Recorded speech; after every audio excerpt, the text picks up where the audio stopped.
No, you don't have to say those words again. Oh no, and you don't have to. No, you don't have to go and explain yourself, 'cause I ain't gonna listen. Yeah, all you wanted was a souvenir to remember it all. Yeah, you tore it apart down to every last piece. Yeah, a souvenir, another story to tell.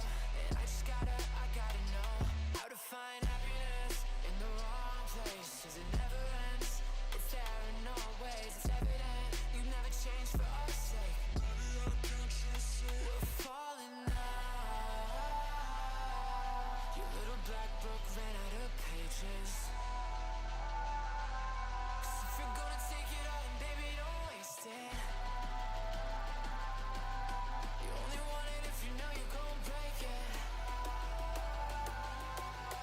Just another souvenir for the take, yeah. Just take it.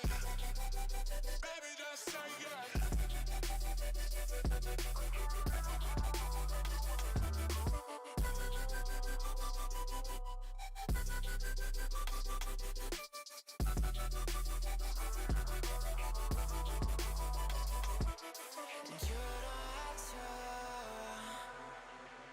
No, you don't have to say those words again. Oh no, and you don't have to. No, you don't have to go and explain yourself, 'cause I ain't gonna listen. Yeah, all you wanted was a souvenir to remember the fall. To go and tell your friends you were there for it all. A souvenir, just a little postcard for the road. And I just gotta know how to find happiness in the wrong place. 'Cause it never ends, it's there in all ways. It's evident you never change for our sake. Baby, I can't just say we're falling now. Your little black book ran out of pages. 'Cause if you're gonna take it all, then baby, don't waste it. You only want it if you know you're gonna break it. Just another souvenir for the take, yeah. Just take it. Baby, just take it.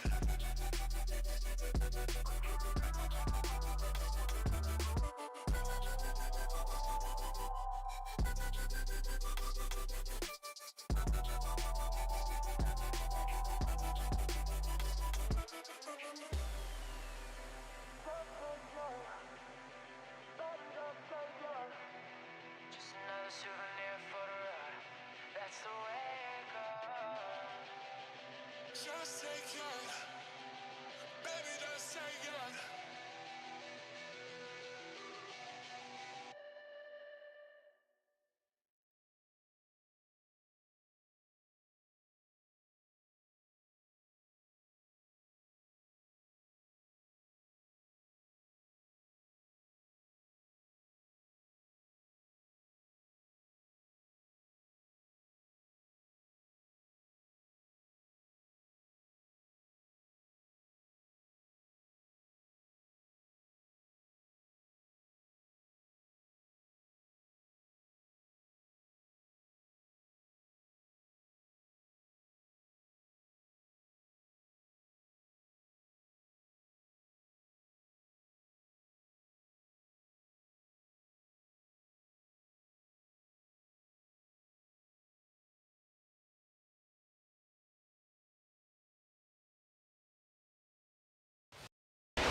Tries to hold on to the bottom. Here comes Gisette. They make contact. They touch once, twice, 3 times.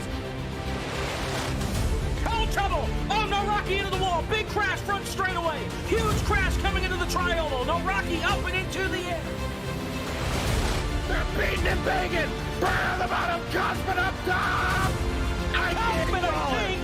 No! Breyer by 1/1000th of a second! Joseph, no! At the line, Thunhorse pulls the win out at the stripe! Oh, he saves it!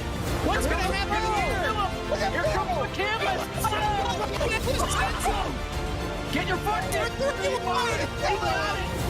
He's got it! He's got it! The canvas is gonna win!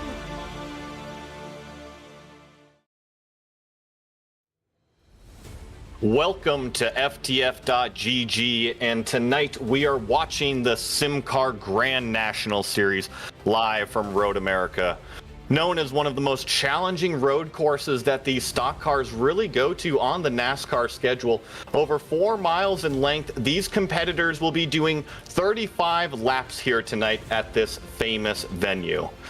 And I know that they're just getting done with our warm-up here on track. I know that everything is going to be gridded up here soon. To talk a little bit about Road America for everyone who is unfamiliar, this is a place that has 4+ miles, a lot of elevation change, and it actually looks like we're going to be going green on the racetrack if I'm not mistaken. And Barney already has the green flag in hand, and look at this, we're going to be going too wide here into turn 1 as the field sorts itself out.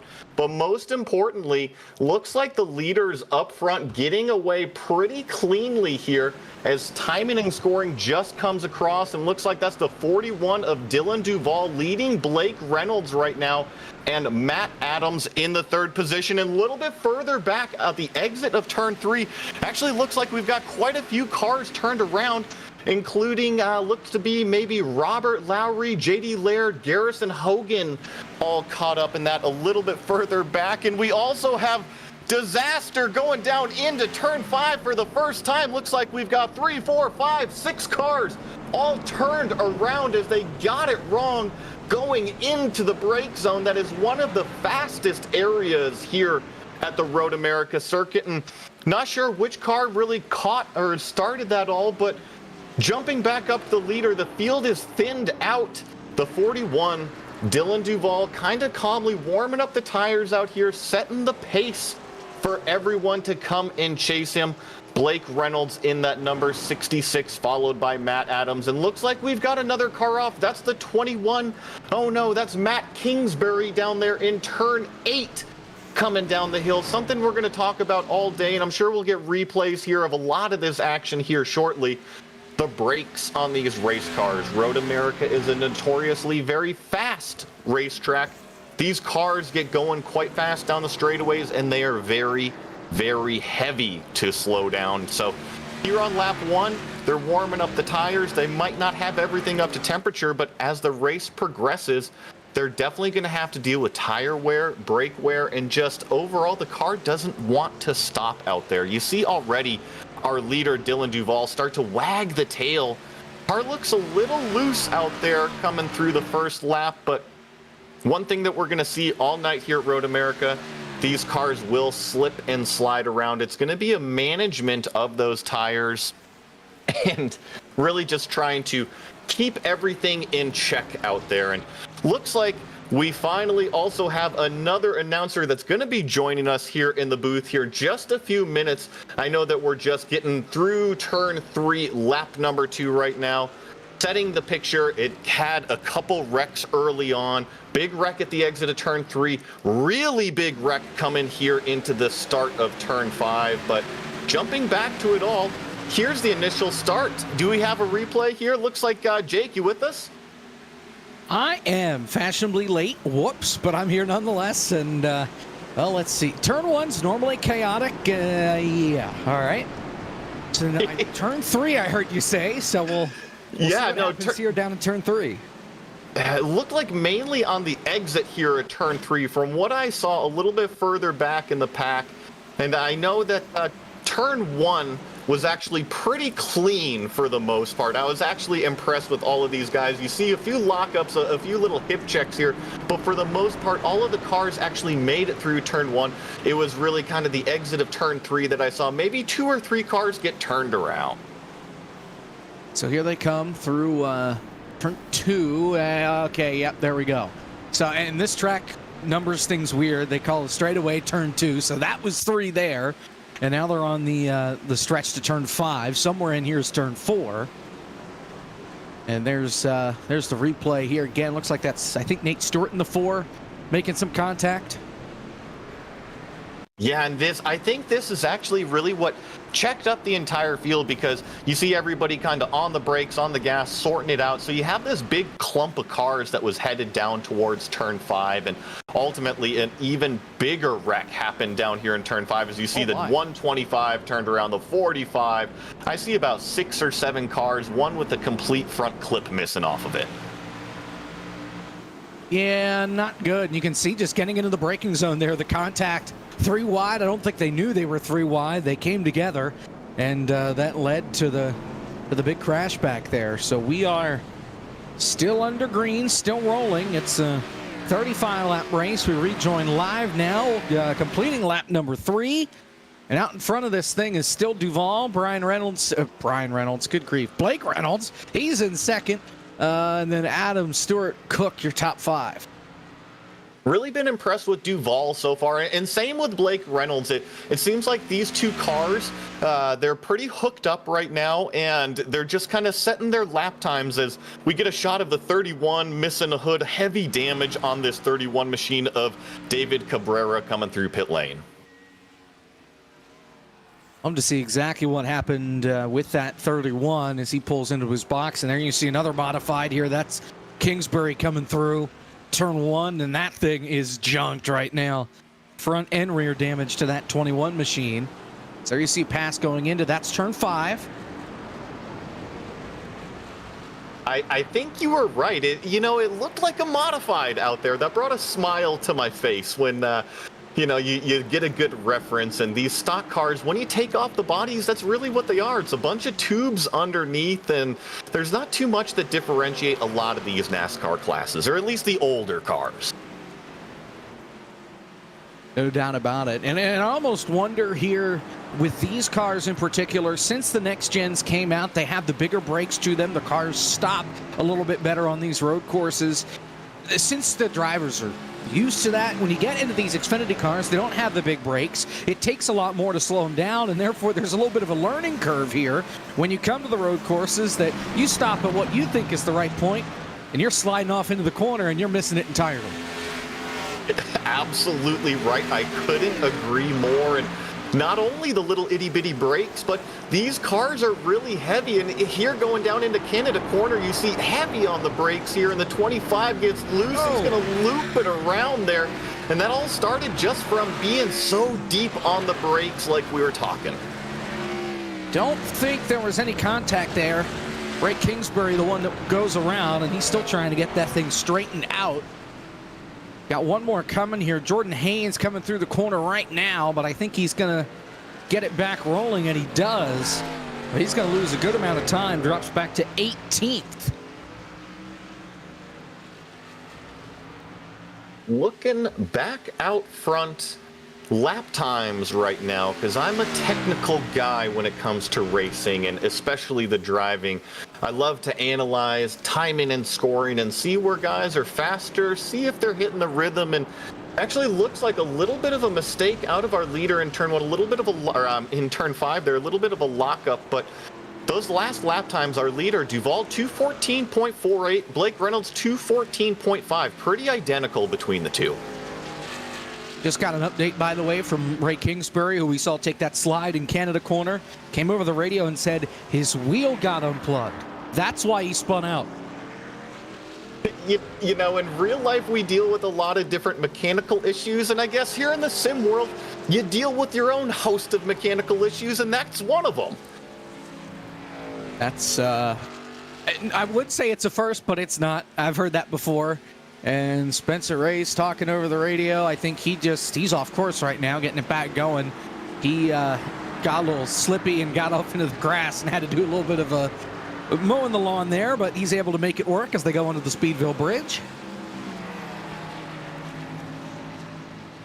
Yeah, this racetrack is one of my favorites, and here in Wisconsin, just outside of Elkhart Lake, it's actually got quite a bit of elevation change. We don't think of Road America really as this huge mountainous racetracks like some of the others, and it looks like some of these cars are getting really loose through the kink here, but it is one of my favorites because it's one of the fastest racetracks in North America, and it also provides some heavy braking zones for great passing opportunities.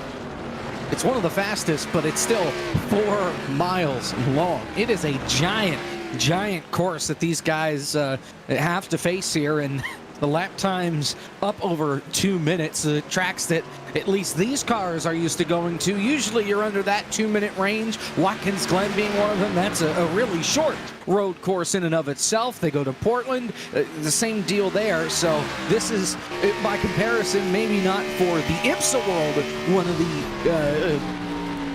how can I put this? One of the larger racetracks, but at least for the NASCAR cars, this is one of the longer ones. It is. It looks like we got a battle between the 23 and the 73. That's Jonathan Oates and JD Laird on the screen right here, going kind of over, under through turn 1, and the battle's going to continue down the back straight, headed towards turn 5. I'm not sure if Laird is quite close enough to make the braking opportunity going into turn 5. It looks like Jonathan Oates has an arm's length distance going here into 5. Yeah, Oates had a pretty big gap over Laird, but going through the kink that last time by, Oates got a little too hot in there, got wide on exit, got into the grass, and that allowed Laird to close the door a little bit.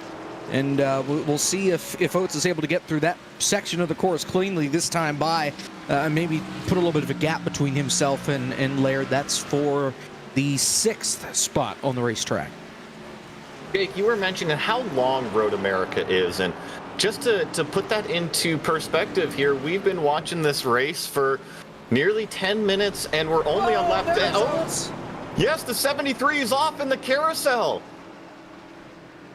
And he is still stuck out there. That lets by Alan Bowes as well in the 45. Still drifting it through the kitty litter. Just outside the carousel. He rejoins across the field right in front of Spencer Ray. Ray's able to get by. And Oates now falls to the 10th position. He loses 4 spots. Bad mistake in the carousel, and looking like a Ford Mustang of Vaughn Gittin Jr. out there, drifting it through the gravel, and it looks like more problems out there on the racetrack for the number 25 machine, and I believe this is our leader hitting pit road. This is the 41 machine. Yeah, a little surprised to see him pit this early. We're only 5 laps into this race, and he makes the long trek down pit road toward his pit stall. Pit speed here at Road America, 45 miles an hour, and he brings that thing. We've got a car off there. That's, oh, Lord, help me on that name. Let's see here. I'll go for it. That looks like Paul Mikulicik. That's my best. I'll take your word for it. Mikulicik. Mikulicik maybe. But yes, that's the number 1 machine. Paul out there had a little bit of trouble, what looked like through Canada Corner, and has a little bit of damage on the front end of that machine.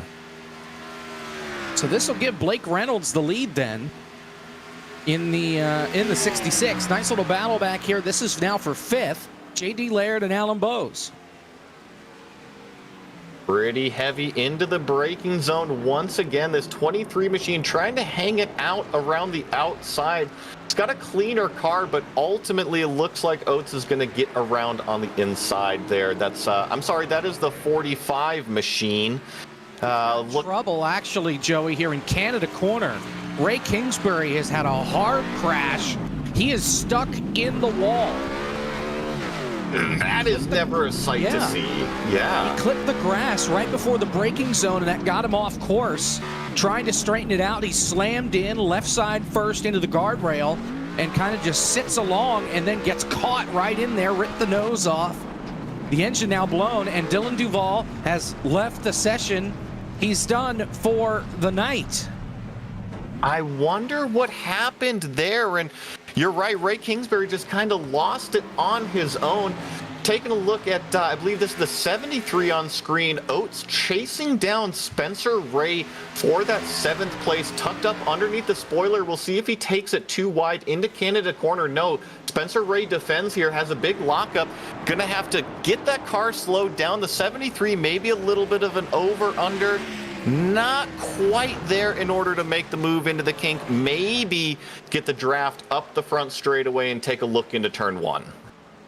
And you got to keep in mind here, too, that Oates kind of lit the tires up not once but twice. going through the kink the first time, then overshot the carousel the second time around. So he's trying to dig himself out of that hole right on the back door of Spencer Ray. That's for 7th. We ride on board as he looks to the inside. Big block. Now we'll cut to the outside. Ray definitely had a couple blocks there, but yields the position to the 73 on the outside. Big braking move. It's close at the apex, but the 73 takes that position away, headed down into turn 3, and oh no, got a problem behind with the 23, got loose on the grass. He just touched the tires in the brake zone, and around he goes, trying to gain control of it still. Takes the long way around. Got some traffic coming from behind. Isaac Johnson. Johnson's able to avoid him, though, and Hogan gets it back rolling, loses a couple of spots. He's now in the 11th position. Meanwhile, again here for 5th. This is coming up through to turn 7 and 8. Alan Bowes still has J.D. Laird behind him now. Bowes able to complete the pass. You're right, Bowes did get around, promote him up into the top 5, although it certainly looks like J.D. Laird in that white and black machine with the bright pink numbers on top. Looks like he's got the notepad out, starting to take notes on how Alan Bowes got around him, apply it, and maybe get a little bit faster himself out there.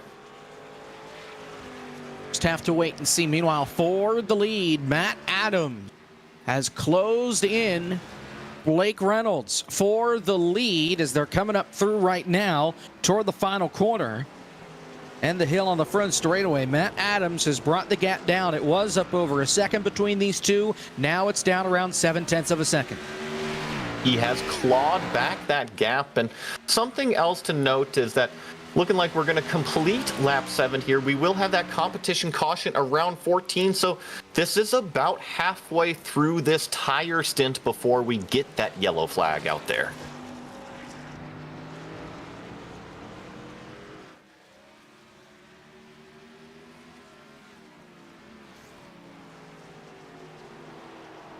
Adams still trying to reel Reynolds in. They make their way through, the gap down to around half a second as they make their way to turn 5.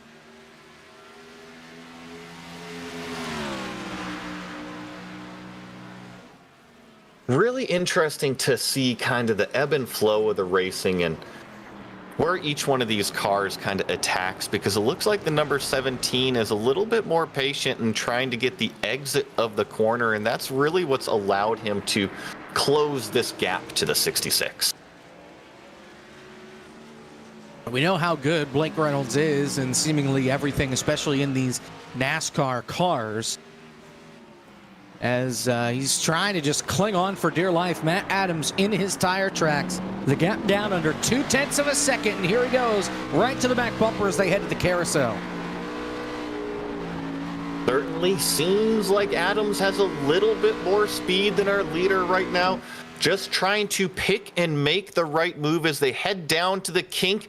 Very close, and it looks like we've got more problems for the 14, but the kink can be a deciding factor to set up a pass down into Canada Corner. And it's so difficult to get through there, especially in these cars, as you mentioned earlier, so heavy that it's really hard to gauge it right, whether you've got too much speed or maybe not enough, and then you lose time to the car in front or behind. But Adams staying glued pretty much to the back bumper as they make their way toward Canada Corner. I think that Adams is racing very smart out there. You see a little bit of a mistake coming up over the crest. The car got out a little bit wide, but ultimately I'm just seeing the 17 as a little bit more calm and composed, and you see that run that he got out of the final corner, going to take it side by side. He should have this pass going into turn 1. Draft is so powerful down this long front straightaway here at Road America, especially in these cars. Matt Adams going to use it for his advantage for the lead. 8 laps complete, wheel to wheel into turn number 1. Matt Adams with the preferred line, and he's clear off the corner. Great racing between our two leaders, Adams and Reynolds. They're still too wide. The 66 is trying to hang on the momentum around turn 3, but the 17 has the drive off of the corner. New leader, Matt Adams. Here they come down to turn 5. Adams out in front and already opening up the gap. The gap is 0.3 as they make their way toward the corner. We'll see if Blake can try and reel him in the braking zone. Gets down on the brakes, but Adams able to get through just fine on exit and widen that gap once more as they go up the hill to 6. I'm going to be curious to see really where the speed difference is between these two cars. I just think that the 66 might have burned his tires off a little bit earlier. I'm seeing a lot more movement out of that 66 than our leader. Some trouble for Spencer Ray. He got wide in turn 1, went through the kitty litter, spun, towed it, parked the car. He is done for the night. Right now it looks like he will finish in roughly the 17th position or so. Meanwhile, through the carousel, once again, the leader's still going at it between Adams here and Blake Reynolds. Looks like the 17 actually drifted a little bit wide through the carousel, kind of opened the door for Reynolds to close the gap a little bit, but I still think that Adams has the speed advantage over Reynolds right now. We're going to see if Reynolds can maybe use the carrot out in front of him and keep that gap, maintain that gap to our leader. Through Canada Corner, heading through the final couple of turns here at Road America. As we have somebody to talk to here. Who we saw wedged in the wall at Canada Corner, Ray Kingsbury. Ray, what happened? Let's just say that this combination was a little bit outside my realm of skill. All right. I thought you had a little more to add on to that. No, you know, I would liken it to Jimmy Johnson trying to drive IndyCar, except I normally drive IndyCar and I don't normally drive NASCAR. Gotcha. So what do you think made it so difficult to make the transition from what you're used to, a lighter race car, to these things? Is it just the weight, all of the above, including the brakes? What do you think was the difference? Yeah, the lack of downforce and the weight of these things is just immense. I mean, you're braking before you even see a corner, so it's all guesswork pretty much. Well, Ray, thanks for being here, and best of luck moving forward. Yeah, I still would have stayed out there, but I got stuck in the wall, and that blew my motor. Like, it was a glitch. And then I went to go to pits to repair it, and I didn't have the quick repair checked at the start of the race. So it wouldn't let me check it while I was in the box. Gotcha. And 39 minutes of repairs, so we're done.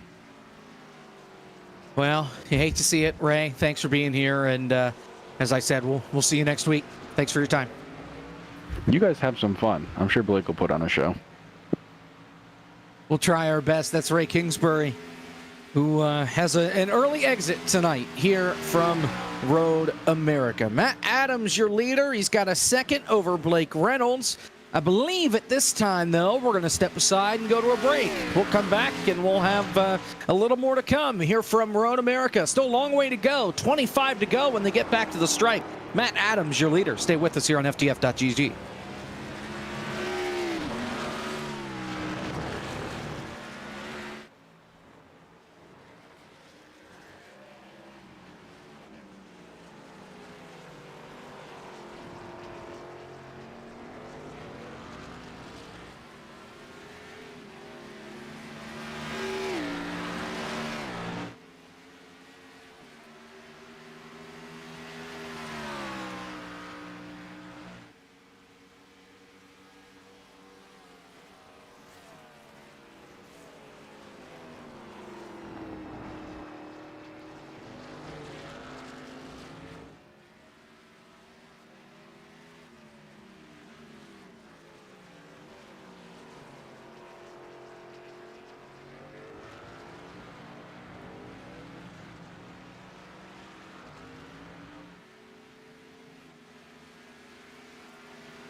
We are back here from Road America here on FTF.GG for SimCAR here from Road America. Matt Adams continues to lead the way. He's opened that lead up since we were away, though. It's now 1.7 seconds. Nice battle for 6. Maybe just ended. Jonathan Oates coming up over the hill, passing J.D. Laird to take that position away.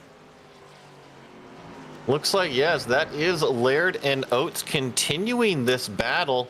They've been kind of going at it for not only this lap, but earlier in the race, too. These cars kind of seem to have some magnets attached to each other. And sometimes that's the way it is, especially in road course racing, where you're racing around the same drivers the whole race long.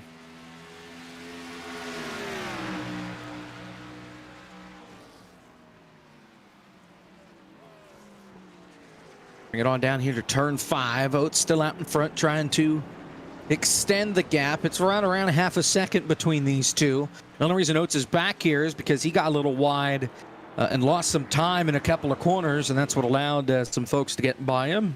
Now he's trying to claw his way back up through the field. Yeah, good recovery drive really from both of these. We covered it earlier in the show. There was quite a big mess at lap 1, turn 3, and also turn 5, and these are some of the cars that managed to make their way through that.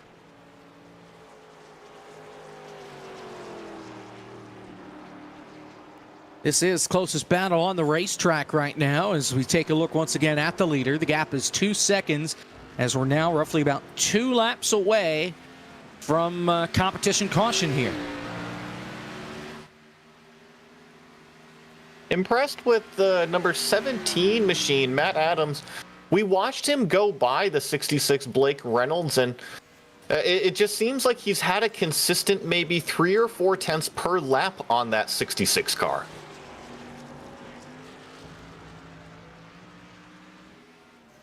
And he's really pulling away. Not sure if Blake just burned his tires up through the opening run here, or maybe Matt saved his stuff a little bit more, but nonetheless, that 66 definitely losing ground to the race leader, but he's also pulling away a little bit from Nate Stewart, the car that's in 3rd. So he's pretty much stuck on an island all by himself right now.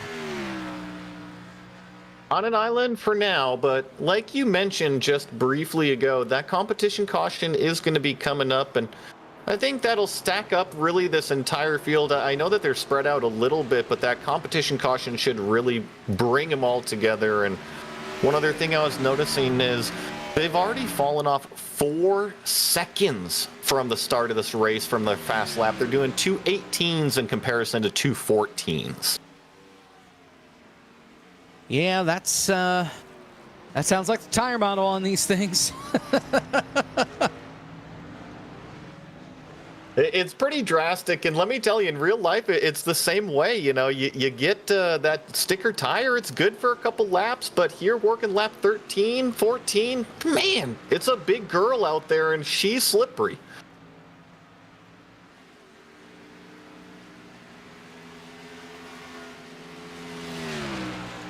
Looking down through the order, we've kind of got a battle for 12th going on.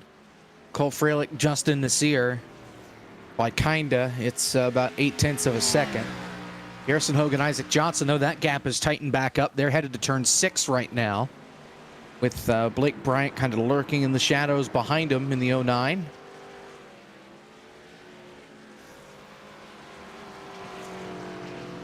Yeah, this is the 23. This is Laird, and I believe that is the 7. That's Robert Lowry right behind him, kind of hounding the back, going into turn 8 and headed towards the carousel.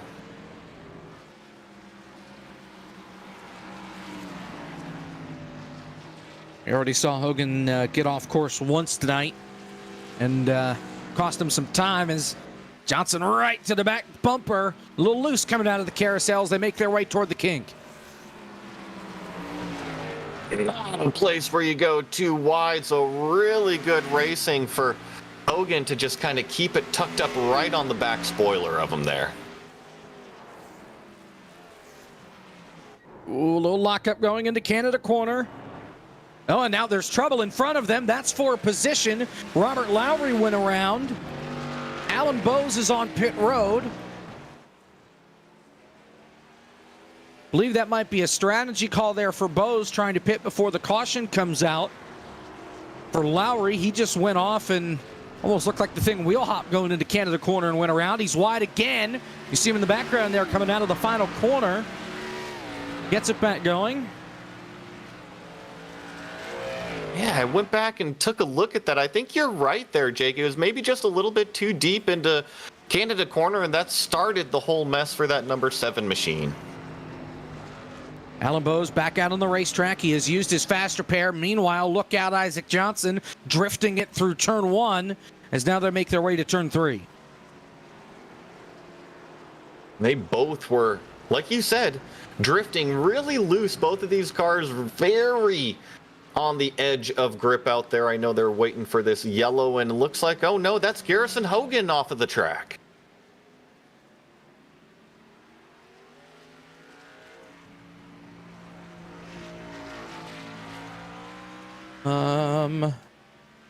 Is it? No, it's not. Caution's out. Yeah, caution is out. I'm sorry, it's 23 on the screen here, and that's what I looked at over on timing and scoring. That is not Garrison Hogan. JD Laird it is. Yeah. And he just lost it going into turn number 6 on the brakes. He got close to the grass. I don't think he got in it, but he got awfully close and did a good job of not sending it deeper into the gravel that's over there coming out of 6. Didn't give up too much track position like you're saying, and looks like the pace car is going to collect the field just out of, I guess that's technically turn 2 right there. Not much of a corner, but yes. That's where they will line up. Here's the replay of Lowry here going into Canada corner that we were just talking about before the caution. Certainly looks like maybe a little bit of wheel hop, doesn't it? It's the only thing I could think of with that part of the racetrack and not hitting the grass. And then moments later, kicks it wide. He may have caught the grass right at the edge of that curbing and can't keep it on the pavement. I think that coupled with maybe some dirty tires from the couple corners before, just a little bit wide, and you're right, off in the gravel he goes. This is the 023 machine, JD Laird, getting it wrong up there in turn 6, just barely misses the tires. Whew. Good job of keeping it out from the tires, because that could have been a lot worse for him, but he gets it back going right now. He is in the 6th position. Everybody's trying to catch up to the pace car right now. Pace car is coming to the carousel as we are 14 laps complete in this race, and closing in this time by we'll have 20 to go. So as far as pitting is concerned here, Joey, what do we think? Obviously you pit now. Can you make it to the end? I would think that you could make it to the end if these cars haven't pitted yet, which it looks like they haven't. Everybody's been out there the whole time. You should be able to make it to the end from here. I know that it's a little bit further, but I'm going to say yes, especially with coming out and still doing the caution flag laps. Now, what about Alan Bose here? Remember, he pitted a lap before the caution came out. If he stays out, he'll take over the race lead here more than likely. He would. That's a pretty good strategy call. Interesting you bring that up. We'll have to keep an eye on that 45 machine, because if he doesn't come in, I'm expecting the entire field to come in and take tires here. That would promote him up to the lead.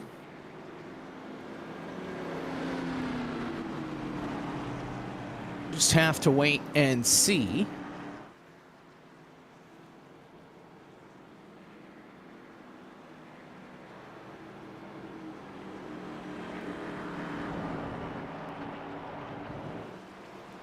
I know that if coming from a driver's perspective, I would be on the radio yelling at my crew chief for new tires, especially with that 5+ second tire fall off that we've been seeing. You definitely need tires at this point. It's not like some racetracks we go to where the tire fall off just isn't there. You are abusing the tires going around this race course, and everybody is headed to pit road up the hill here on the front straightaway. We'll see what Alan Bowes decides to do. He's going to come back in, so he's going to throw that strategy out the window. I wonder if he's gonna just top off the tank and take no tires. I'll have to keep an eye on that, but you're right. The 17 leads all of the lead lap cars down pit road. All of these stalls are a little bit further down at the end of pit road. Since I believe this track's built for 65 or 60-some cars, we only have 20 here tonight, really. So that's why they're all at the opposite end of pit road and looking through the stalls. Alan Bowes, he's already down and away. He's only taking fuel. Everybody else taking tires. Question is he going to win the race off pit road? The answer is no. He's going to come out inside the top 5, pretty much right where he was before he pitted. Matt Adams out in front first. Nate Stewart second. Blake Reynolds falls to third. Then it's Bowes, Jeremy Cook, J.D. Laird, the top 5. I think that Alan Bowes answered your question about the fuel. Because if he was good to go on fuel before the yellow, there was no need for him to come in and stop. So I'm guessing they needed that extra lap of fuel there. 20 to go here from Road America. Matt Adams, your leader, will come back for the restart after this. You're watching FTF.GG.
Strategery here from Road America. A couple of cars decided to come on to pit road here and top off before we get back green. 19 laps to go now as they cross the front straightaway in the start-finish line.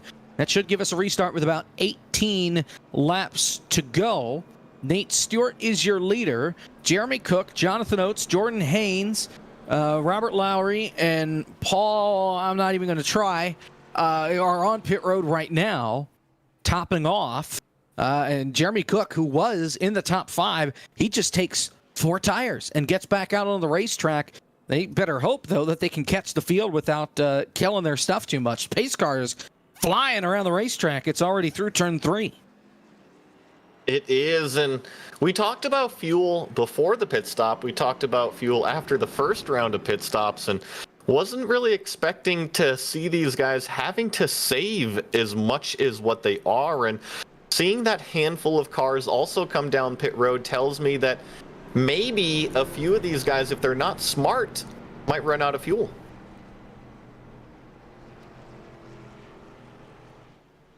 Just have to wait and see, as we got to get this thing back going again. And we also have to keep in mind, we saw carnage on the opening lap. And Joey, I'm not going to rule it out here when we get back to green.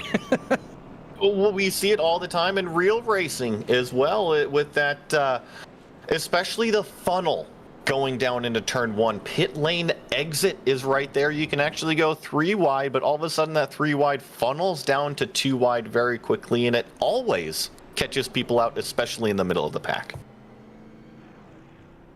Coming up on FTF.GG, we pretty much take the rest of the weekend off. We're back Wednesday for Core. Core just came back Wednesday. It was a banger from Daytona. And we're iRacing unveiled a hot fix today. Hopefully fix some of the issues that we had on Wednesday. And we will be from Homestead, Miami, staying in Florida. The ARCA cars at Homestead. That's Wednesday night, 9 o'clock Eastern here on FTF. Then next Thursday, Legends of the Future from Bristol. Gonna be a long night, but I'll be here for it. That's a 8:45-ish start. Then December 19th, that's Monday, just 6 days before Christmas. The Autobahn Series is back, round 5 from Indianapolis, 9:15 start. And then a special event.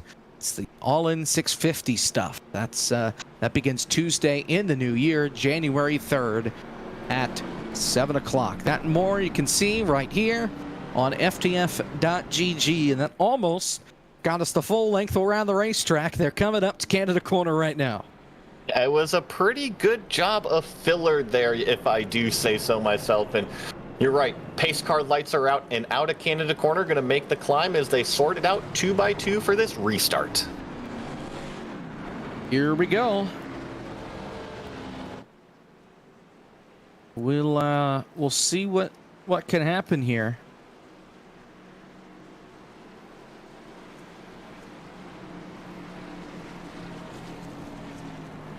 Here we go. Out of the final corner. Pace car is in. Matt Adams kind of distancing himself and the rest of the pack from the pace cars. They make their way up the hill. We'll have 18 to go on the restart. Green flag. We're back underway. And this is a treacherous front straightaway with just how narrow it is. They all get it rolling at least past the start-finish line. We'll see if they all can stop in time for turn 1. Rewind going down into turn 1, and the 66 gets it wrong into the 4. 3 wide does not work, and it takes out 2 of the top 3. It's all Matt Adams headed to turn number 3. They've all got it sorted out, at least in the top 5. Side by side, Justin Nasir trying to hold off Garrison Hogan. Here comes Cole Freilich. Calamity there in turn 1, and we got 2 wide going down the back straight here between the 15 and the 23. This may not be done. Let's see how far he sends it. Freilich going to go for another one, trying to get by the struggle bus of Justin Nasir, and he will. Headed up to turn 6.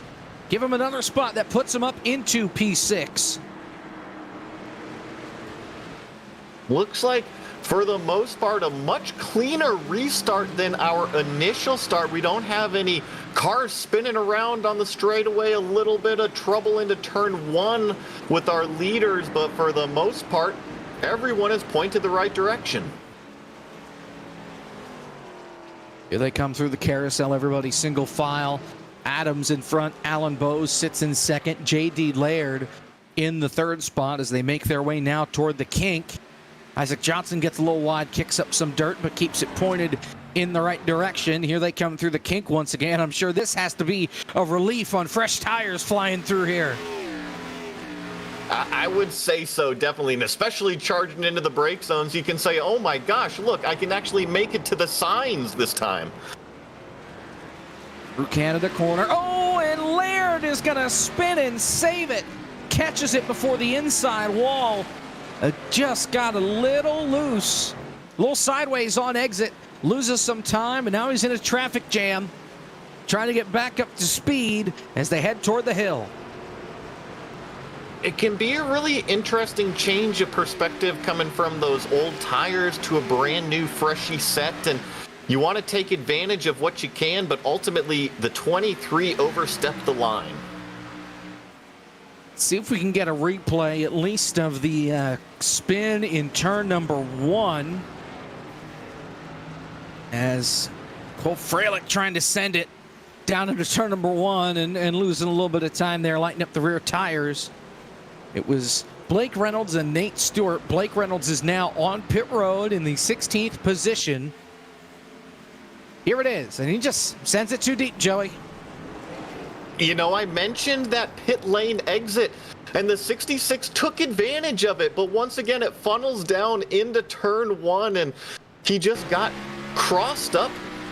2 tires on the grass, locked up, and ultimately it ended up taking out the number 4 as well. Here's the onboard, and just got those tires in the grass, and nowhere for Nate Stewart there to go. You know, he was trying to predict where that 66 was going to come back onto the racetrack. Fortunately, it was right in front of him. The 4 did nothing wrong, and you're right, especially, I bet you he never even saw him. He knew he was going deep, but he probably never even saw him coming back onto the racetrack. Nice little battle for 4th, coming through the carousel. Nasir on the outside, Blake Bryant on the inside. Almost contact. Freilich is right there as well in that 15. The kink is not where you want to go too wide, and these two are going to try it out. We got contact. And a big pileup. Freilich with big damage, front and rear. He got hit by another car there. That's David Cabrera that got into the back of him. He's got front end damage, but they all get it rolling right away. I'm pretty impressed that there wasn't more carnage out of that. That was a car completely turned around after the kink, which is completely blind to the cars approaching. That was close. That could have been a lot worse.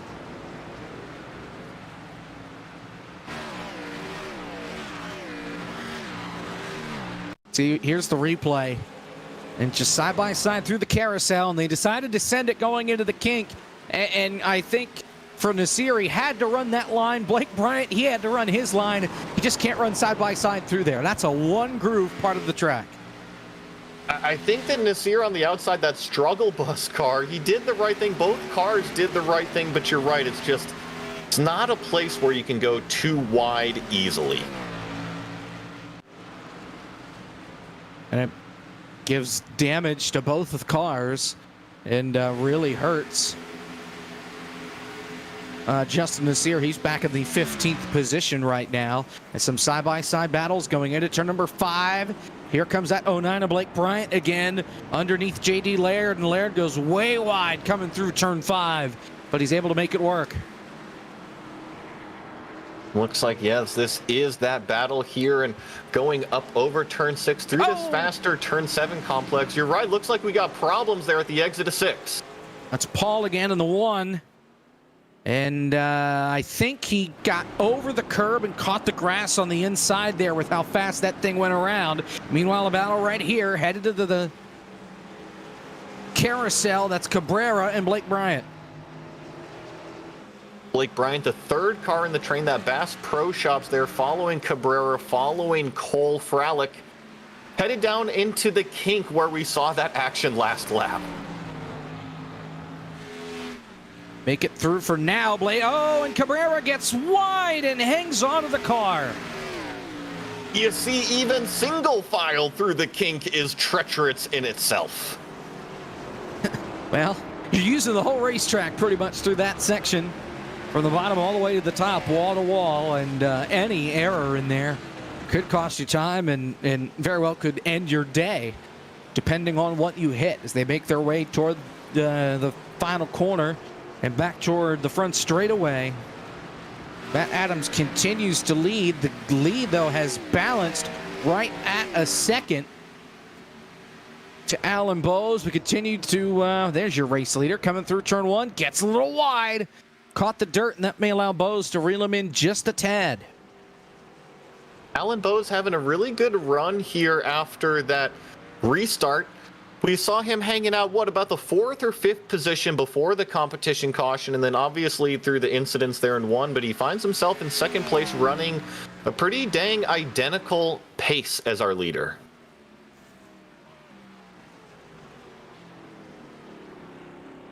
Here they come through turn 5.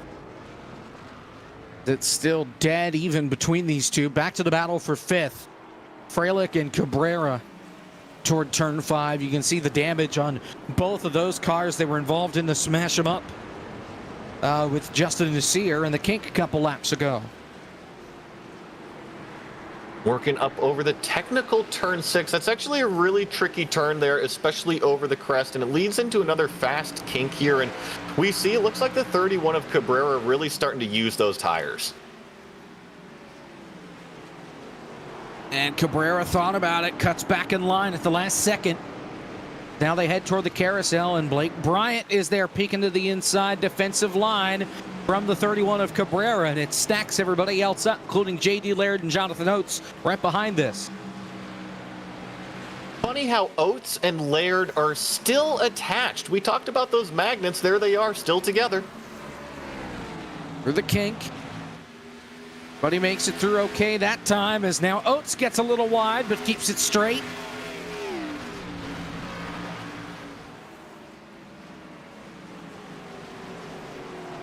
Comes Jordan Haynes sending it on Oates in Canada corner. A little bit of contact.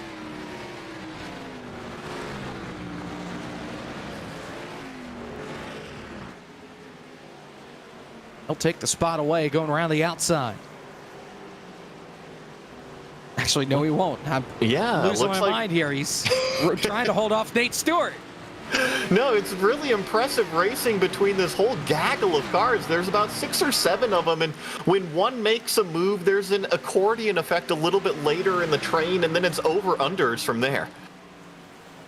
Battle for 3rd started to heat up. Isaac Johnson has it. Garrison Hogan wants it. This is just 2 seconds or so up ahead of this battle that you have for 5th. Here comes Cabrera under Freilich, and he takes the spot away. Freilich did not get a good exit either. Looks like that's going to be Bryant that's going to take it up alongside as well. Maybe even take away the position going down into turn 5 in this big break zone. Here he goes. Oh, Cabrera got the curb, and he's around. Oh, keep it out of the tires. Oh, just barely, I think. Kept it out of the tires. He's going to lose all that track position. He fought so hard for that position to get by Cole Freilich, and he throws it away in turn 5.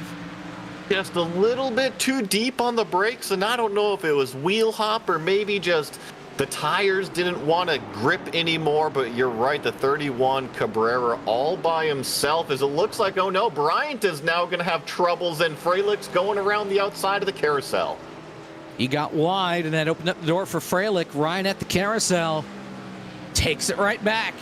And now Blake Bryant has to roll up his sleeves, get back to work here, and try and hold off J.D. Laird, who's right behind him in the process.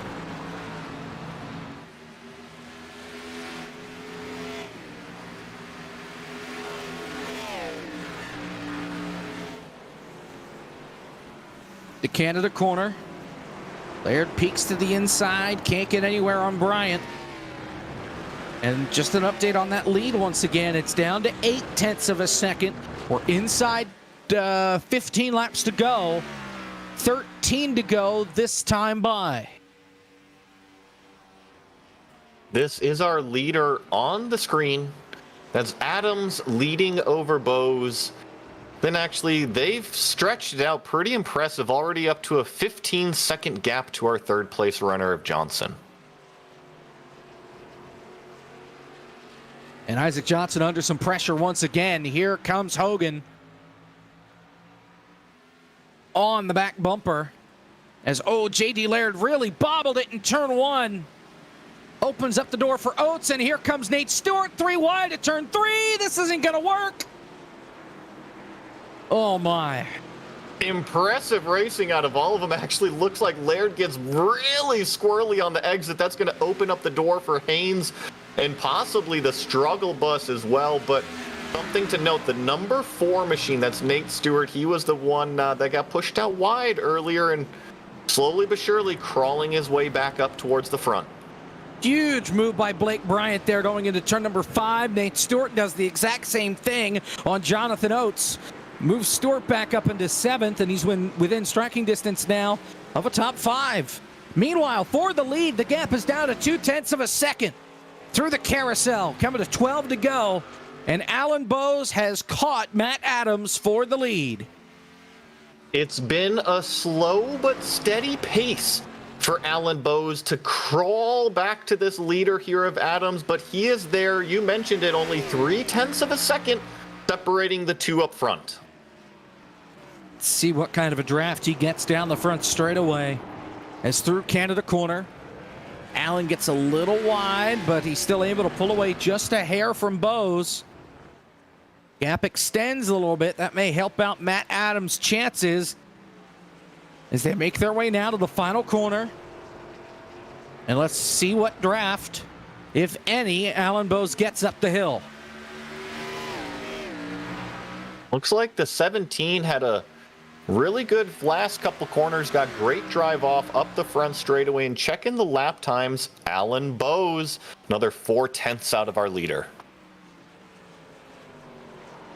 To turn 1, still right around a half a second at this point, as Bowes continues to try and work on the race lead and come away with the win. 17 missed the apex there in turn 3. That's going to open the door for Bowes on the straightaway. Here he comes in the push to turn 5 under the bridge. Side by side. Let's see if Bowes can get alongside on the outside. Into the braking zone. Adams down low, defensive line. Bowes up top over the curb. Tries to get the under.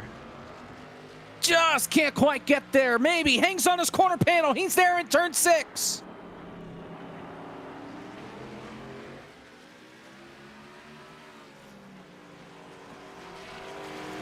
Impressed out of these two. Alan Bowes took a shot at it, but ultimately it was Adams that was able to hang on, and it was up over the really tricky turn 6, up over the crest, where it's so difficult to hang on to the outside out there. And the battle will still rage on as they go down through the carousel. Bowes is going to recollect and try to get the 17 back into his sights again. Great stuff from Matt Adams. Holding on to the lead as best he can. He's going to have to do it, though, for more than 11 laps here in this race as they make their way through the kink, and they both get a little wide. Both got a little bit of dirt on those tires. And now here's the push to Canada corner. I was noticing last lap our leader was really confident from Canada corner all the way up through start finish, and checking them out right now, it looks like the 17 maybe not as strong this lap, but the most important part here, the exit out of turn 17 up onto the front straightaway. And once again, looks like Alan Bowes closes in the gap, maybe just a car length. Yeah, better launch that time on corner exit. He has the draft. Adams trying to break the draft down the front straightaway. There's trouble. That's Jordan Haynes. It's around. That's at Canada corner. So we're now at 11 laps to go. Here come the leaders back to turn number 1 at full speed. Just to report back on that, Haynes looks like he just got in too deep, locked it up, and around he went, but he is pointed the right direction again as we keep our action peeled on this lead battle.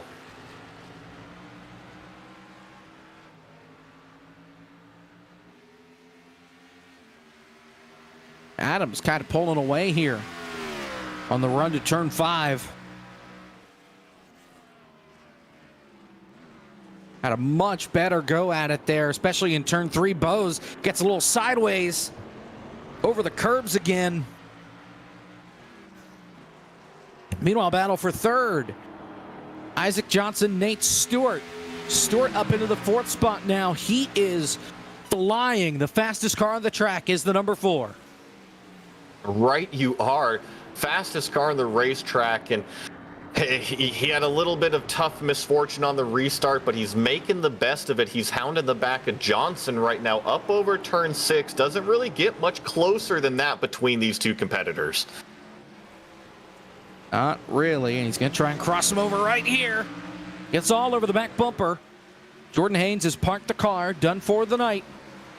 As we continue to watch this battle for third, Nate Stewart. These guys are some 20 seconds behind the race leaders, but they're still putting on a whale of a battle back here for third and fourth. And there goes Nate Stewart. He goes right on by. Contact! Nasir and Jonathan Oates in the carousel behind him. And, oh, Nasir put a big block on Jonathan Oates, and Oates took exception to that. Yeah, looks like just some argy-bargy through the carousel. They're working their way through the back straightaway, headed down towards Canada Corner. And let me tell you something, as a racing car driver, you never forget. It is always in the mind of what happened and which car number did it.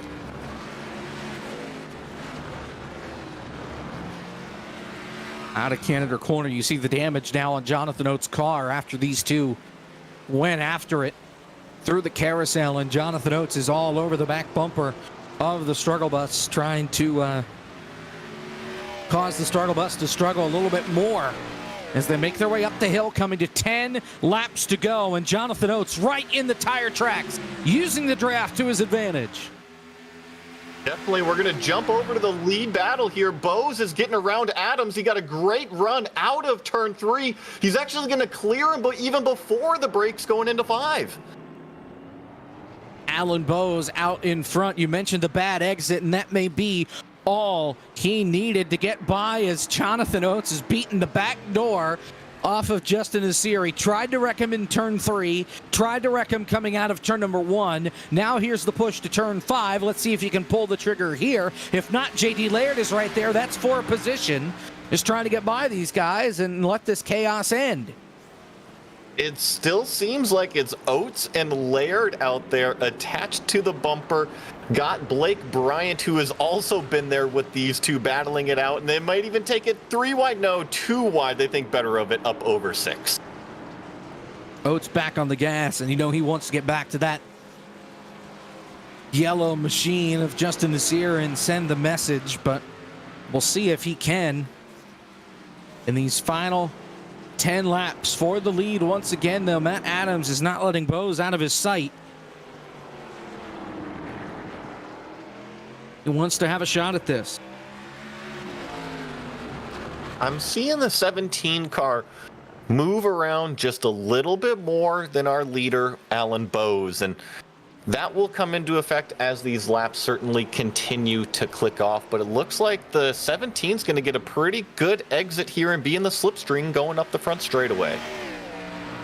Coming to 9 laps to go, and Adams right in the tire tracks. Try to use as much draft as he can. No peek to the inside, looking for turn number 1, but he's just too far back.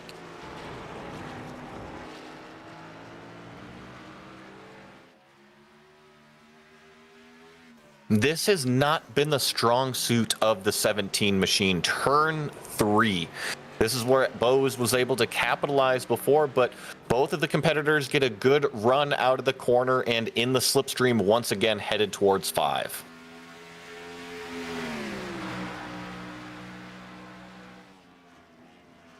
Here they go. A little bit of a defensive line from Bose. Both of them got the curbs. Little lockup headed to turn number 5. Both cars really didn't get a good corner. A better exit from Bose out in front. And he'll extend that gap just a touch. It might be all that he needs, just an arm's length distance to break that draft. That could be what he needs.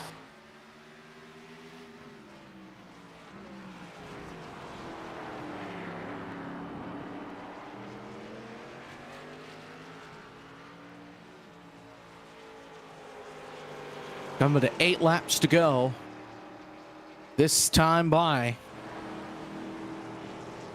Believe it or not, the gap for the lead, the gap between second and third, rather, has gone down. It was over 21 seconds. It's now only 20 and a half. As Nate Stewart's still trying to put together some quick times. He's still setting the fastest laps on the racetrack. Problem is he's just too far back and doesn't have enough time to catch him. You're righty. I think that the number 4 machine that we're looking at here is the fastest car currently running. Our front 3 leaders are all running 217s, but it's the number 4 machine running 217.0s, as looks like Adams has officially hounded the back of the 45 machine, and he's all over him coming out of 17. Here they come up the hill once again.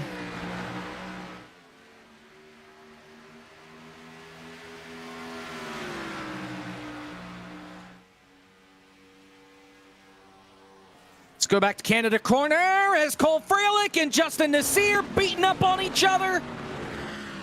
Man, Nasir is getting bodied around. There was Nasir threw a big block. Rather, Freilich threw a big block on Nasir, who tried to send it into Canada corner. Freilich, as a result, went wide on exit, came down and whammed into the side of Nasir. And Nasir's car, that thing is beat up. That let Jonathan Oates by in that 73 as well.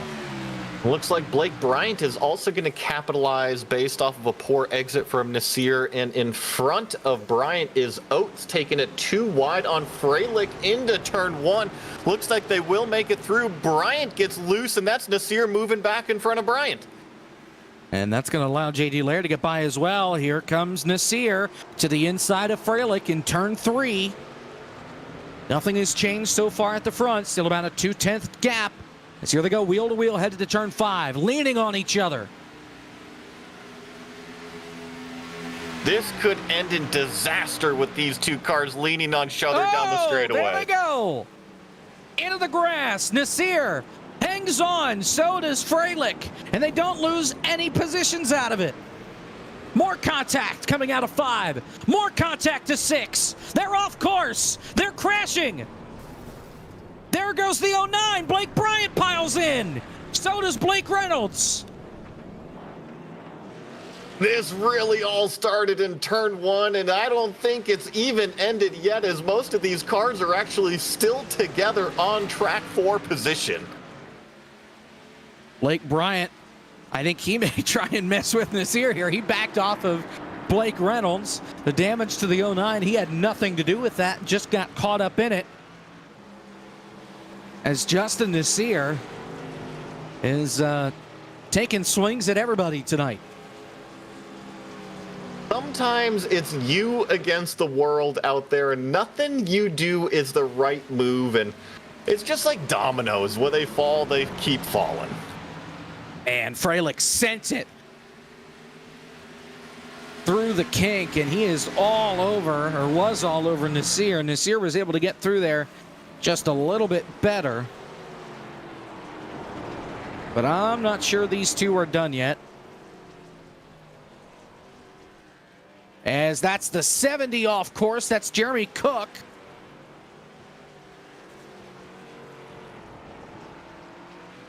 And Nasir just sent Freilich off the course. Freilich is hot. And I mean really, he is ticked. Because he got pushed off again.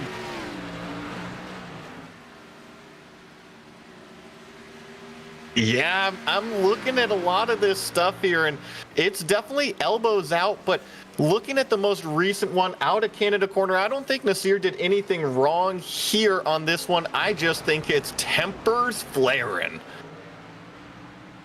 Won't rule that one out either. Freilich has lost about 1.5 seconds now to Nasir.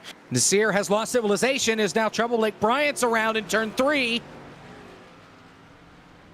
Gets it pointed in the right direction.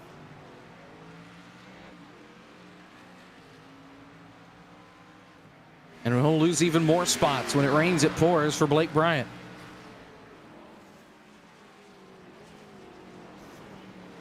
There goes Lowry by the 15 of Freilich.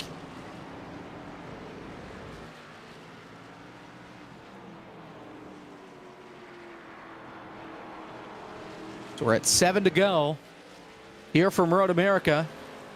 Check in on our leaders. They're already through Canada corner. Still no real change here at the front. The gap's still the same. Right around 2/3 a second. Yeah, no, this lead battle out front has been very consistent. I've been watching it, keeping my eye on it, and one thing that I've noticed about Bose out front is that he's been very calm, and seems like the 17 of Matt Adams is really able to close on the slipstream and close in the beginning half of the corner, but it's been the consistency of Bose out front on the exits, and that's why he's our leader. Trouble! Hogan and Isaac Johnson are around. Canada corner. Johnson got into the back of Hogan and turned him around. They both came to a dead stop. That cost Hogan so many positions. J.D. Laird is into the top 5. Jonathan Oates is in 4th. What a race this has been. Looking at the replay here, going down into Canada corner, just the slightest of touches here is all that it is. A little bit of lockup from both cars going in, I think, but just a touch, and look at this, stopped right in front of him. Nowhere to go with 5.5 laps to go.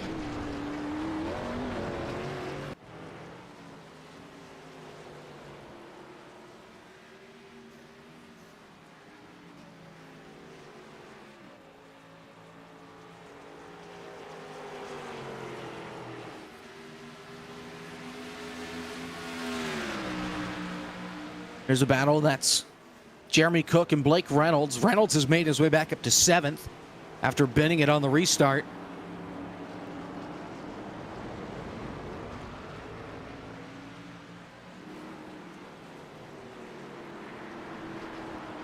Looking around at a lot of these different cars, there's only a few of them that actually still have some clean body panels left on them. Most of these cars have been in the war tonight.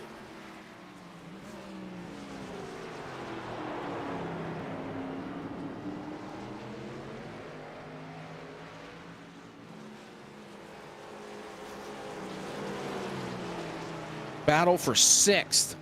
Reynolds, Johnson, and Cook. This is through the carousel. Reynolds trying to pick up another and get a top 6 out of this. Right now he will.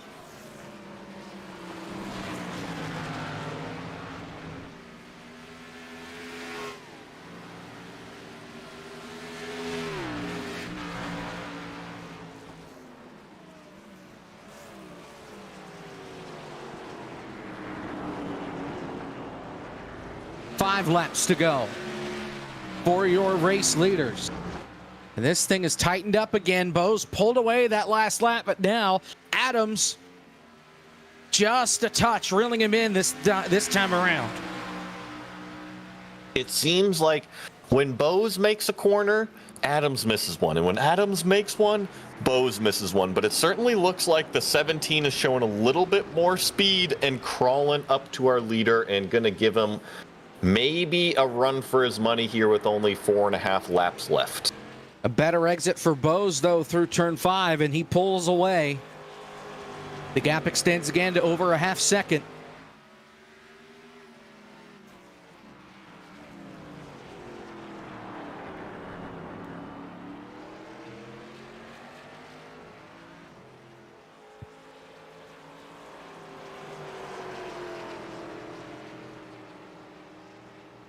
They come through the carousel.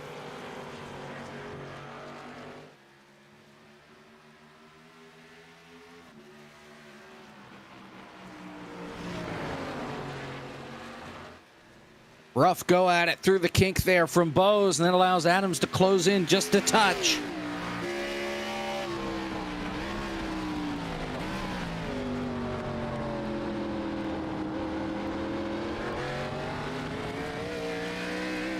One thing I'm noticing about Adams here is he's very confident on the brakes, going heavy into Canada corner there.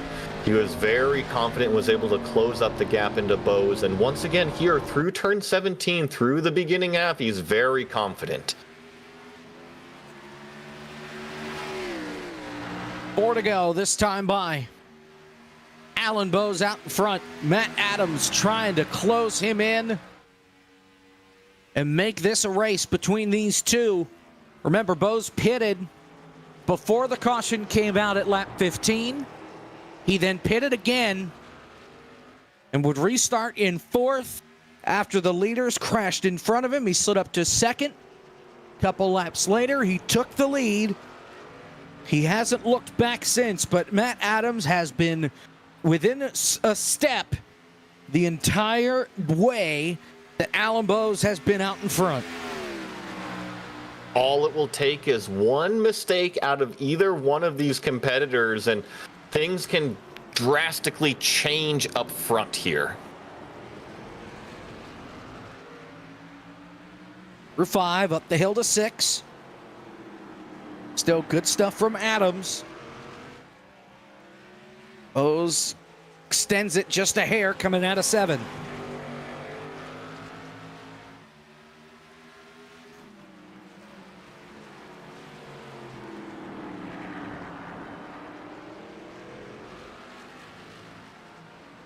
Once again, I see Adams close it in a little bit on the brakes, going there into 8, which is that downhill braking opportunity. And through the carousel, it really is more about the rolling speed, but I'm going to be looking for Adams to close it in on the brakes once again going into Canada corner. They come through the kink. Oh, Bowes got a little slip there, got the dirt. Let's see if Adams can capitalize. Not really much of a gain. Now here they come to Canada corner, coming to 3 laps to go. That was 2 laps in a row that Alan Bowes, our leader, had a little bit of a misstep through the kink. I'm not sure if he's got a complete grip of the car through that high-speed section. Through the final corner, turn 17, back up the hill. 3 to go. And Adams still about 4/10 back, trying to use the draft, but Bowes is starting to pull it away.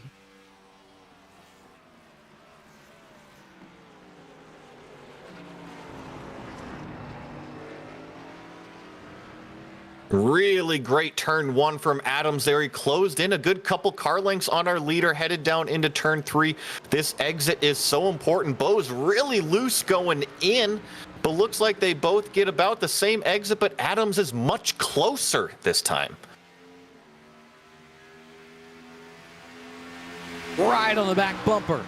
Headed to turn 5. This is the closest that Adams has been over these last couple of laps. He looks to the inside, drives it in deep, wheel to wheel. Adams out in front, pushes Bowes wide.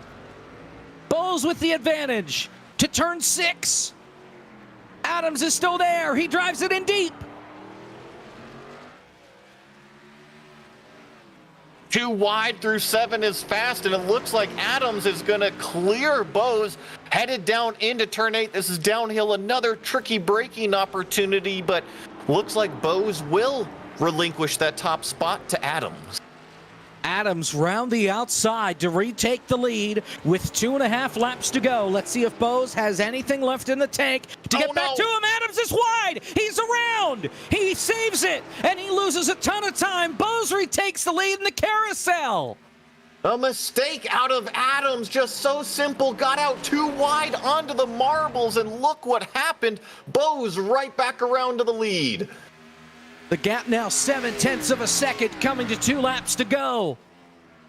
Adams is going to need 2 perfect laps in order to get himself back into this race as they both drive it in deep to Canada corner. Bowes goes wide on exit, and now Adams is back within 0.3. Bowes took it way too deep in Canada corner, and here comes Adams, like you're saying, right in the sights coming through 17.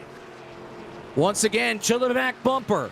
Out of 17, up the hill they go. He's got the draft. Popsicle sticks when they get to the start-finish line. Just 2 laps to go in this race. Bowes blocks all the way down to the pit wall.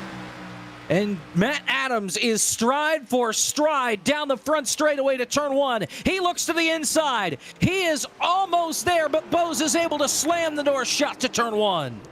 Really curious to see Bowes leave that door open, and I think Adams Adams kind of flexed his muscle to say, look at how good I am on the brakes, and almost took it too wide into turn 1. Here they come out of turn 3. Adams, this is where Adams was a lap ago when he was able to take the lead for just a moment. Right in the tire tracks, reeling in Bose. Will we see him pull out and make a move? Yes.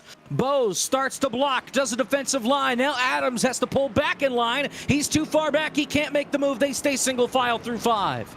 Really good job from our leader, Alan Bose, not to get faked out. He's just got to hit his marks right here. Up over the crest through turn 6. Both of the cars get really loose. Headed through turn 7, the fast kink and downhill. Down the hill to turn 8, little sideways from Bose, got the grass. Adams looking around the outside, he's there. Little loose, got pushed off onto the curb. Bose holds on to the carousel for the second to last time. Both of these cars are just squirming around for grip. Tire wear is at its maximum. They're both doing 5 seconds faster than their fastest lap of the race. Slower. Nate Stewart is some 18.5 seconds behind in case these two wad him up. Both cars go wide. Both drop kick the sign, catch the dirt. Bose gets out of it a little bit quicker. He's able to pull away, coming to Canada corner. The number of opportunities are running out for Matt Adams right now. He's stronger on the brakes, but only a couple more laps or a couple more corners to do it.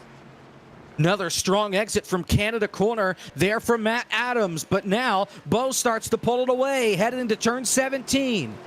They'll come through the corner, get back onto the straightaway.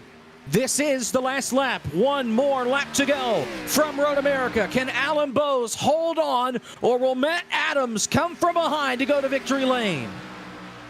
If I'm looking for a threat out of Adams, it's going to be from one of these big braking opportunities a little bit later in the lap. Alan Bose has already gone to victory lane this year. Cannot say the same about Matt Adams. Here they come to turn number 3, right on the back bumper. As they make their way through the corner, Bose still out in front by a nose, both screaming the tires as they make their way down the hill toward turn number 5. Adams is plenty close enough to make a move down here into 5. Gonna go to the outside. Defensive line from Bose. Remember, we've seen Adams do this once on the high side. Here they go into 5. There's almost contact.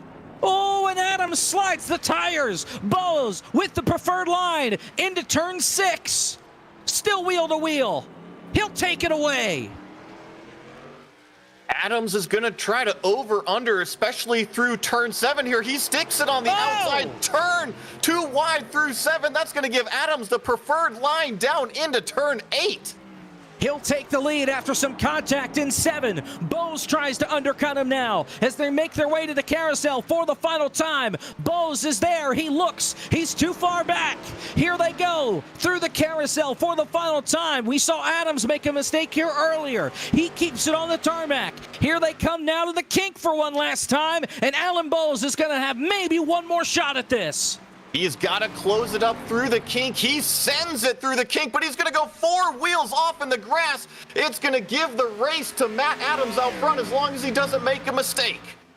Here they come to Canada corner for the last time. Can Alan Bose do anything? Led the final several laps as he 4-wheel drifts it off the corner. Matt Adams is going to pull away. Through the final corners here at Road America, Matt Adams comes from behind and is able to hold off Alan Bose. He's going to go to victory lane for the first time this season, out of the final corner, up the hill for the last time. Matt Adams is going to victory lane. He wins at Road America.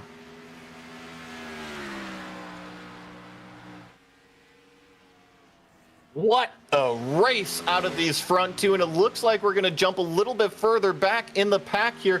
Going down the back straightaway, I believe, is this J.D. Laird still battling it out, going into Canada corner for the final time, hard on the brakes, too wide, with the number 66 machine as well. Blake Reynolds is trying to earn himself a top 5. He lost a little bit of time there through the final couple of corners, right in the tire tracks of Laird. As they head toward turn 17, both catch the grass. Does Reynolds have anything for him? He doesn't use the bumper. A better entry for Laird, a better exit for Reynolds. Can he get the draft? Up the hill.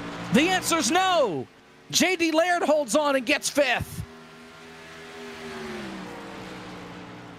Great racing all around this racetrack, and I believe maybe it looks like that's going to be the closest battle. Looks like Freilich back here trying to chase down Lowry, but Freilich's going to go way off in the gravel.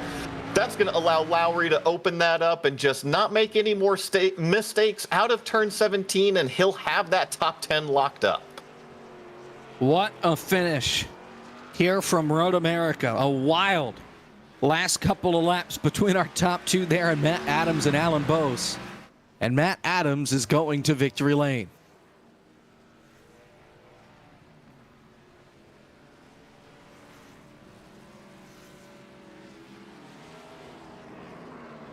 Let's take a look at our results here from Road America. Your winner, Matt Adams. Alan Bose is in 2nd. Nate Stewart comes back to finish 3rd. Jonathan Oates 4th. J.D. Laird 5th. Blake Reynolds 6th. Jeremy Cook 7th. Isaac Johnson 8th. Justin Nasir 9th. Robert Lowry finishes in 10th. There in the 11th place, we have Cole Freilich, followed by Garrison Hogan, Blake Bryant, and Paul Mikologic on the last car on the lead lap there. A few of these cars had some more problems. Jordan Haynes in the 15th, David Cabrera, Spencer Ray, Matt Kingsbury, Dylan Duvall, and Ray Kingsbury in the 20th spot. And Matthew Tucker, who completed a few laps, and Raja Karuth, who completed no laps. That's your field of 22 tonight from Road America. Let's talk with our race winner, Matt Adams. Matt Adams, you're a winner in SimCAR at Road America. Take us through those last couple laps. Yeah, so I just gave it everything I had. Had just enough fuel to make it to the end, and I figured need to give 110% to beat someone like Alan.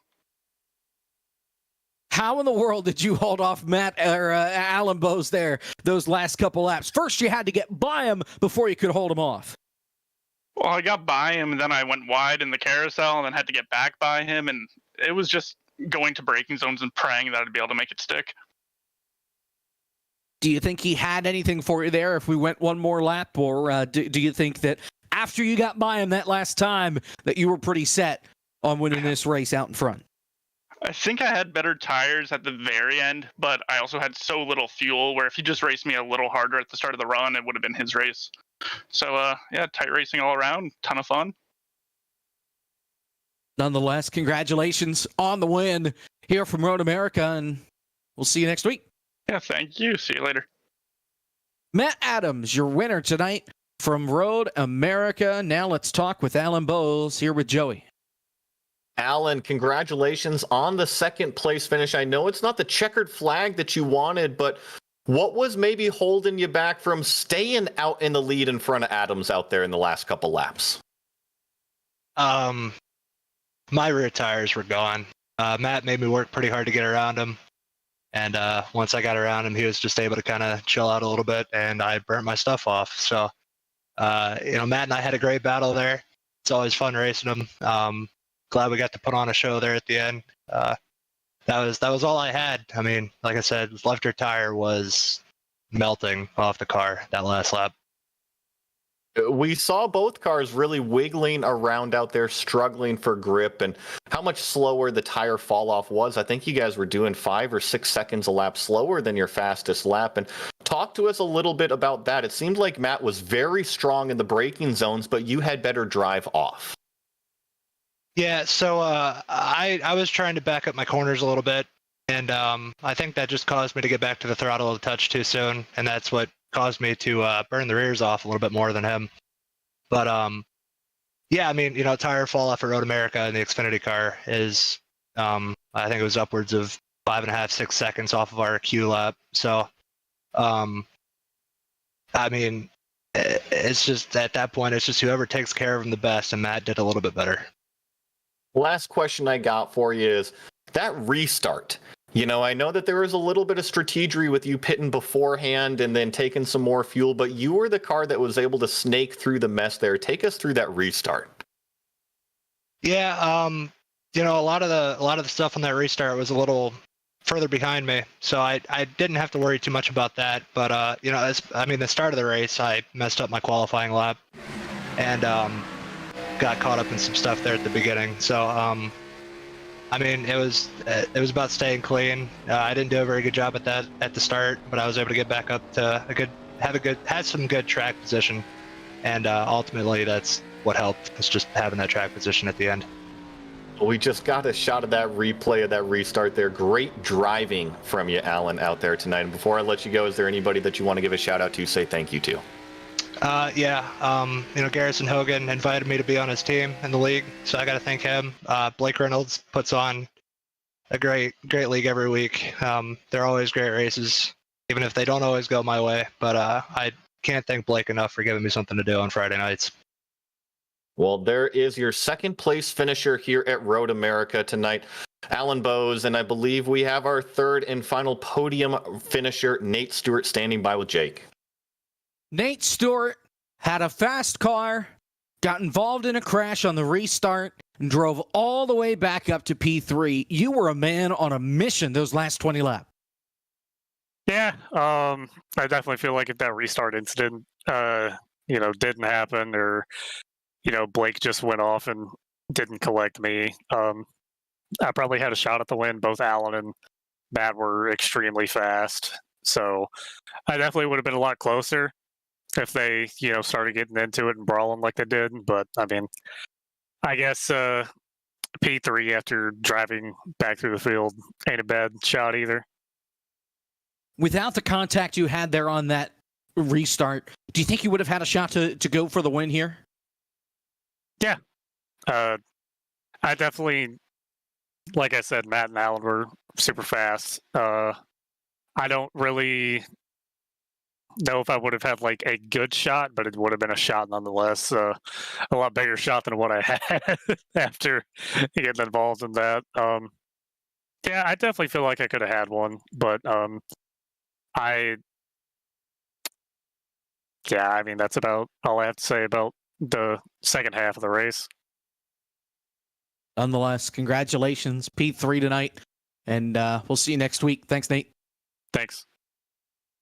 Nate Stewart, your third place finisher tonight here from Road America. Joey, final thought. It was a great race, really between a few cars, and ultimately it came down between Adams and Bowes that just put on a fantastic show the whole second half of the race. A really great watch, especially up here in the booth. A wild night for sure here from Road America. That'll do it. That's our coverage tonight here from Road America. Other stuff coming up here on FTF.GG. Core is back next Wednesday from Homestead. Legend of the Future is back next Thursday from Bristol. Autobahn is back a week from Monday, December 19th at Indianapolis. For Zach Johnson, our producer, everybody at the league, and Joey Atterbury with me, I'm Jacob Hitz. Thank you so much for watching. We'll see you later. Good night.